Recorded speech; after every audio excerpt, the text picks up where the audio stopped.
Ils n'ont pas conquis l'Afrique par la guerre. Ils l'ont volée avec une carte et une plume. Messieurs, dames, asseyez-vous. Aujourd'hui, on ne va pas parler d'une bataille, ni d'un roi africain résistant, mais d'un rendez-vous, silencieux et fatal. Un rendez-vous où l'Afrique n'avait pas reçu d'invitation. Et pourtant, c'est elle qu'on allait découper.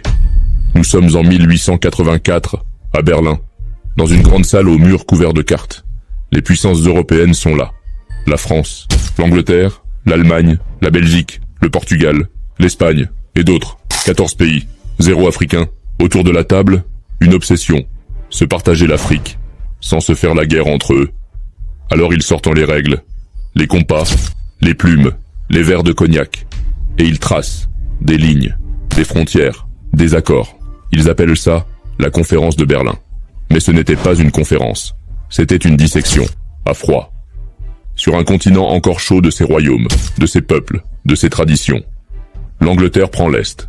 La France prend l'Ouest. La Belgique prend le Congo. L'Allemagne prend ce qui reste. Le Portugal revient chercher les miettes. Tout se fait sans bruit, sans guerre, sans sang versé. Pas encore. Mais tout ce qui va suivre commence ici. Ils ne savent pas comment s'appellent les fleuves. Ils ne parlent pas les langues. Ils ignorent les royaumes. Ils ne veulent pas comprendre. Ils veulent posséder. Et ce qu'on ne comprend pas, on le détruit plus facilement.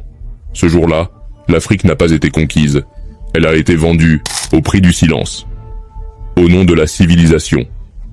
Et plus tard, au son des fusils.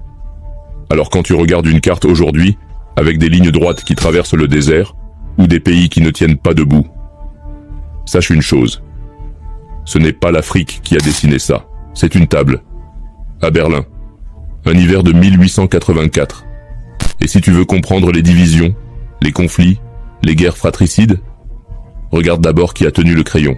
Et surtout, qui n'était pas dans la salle.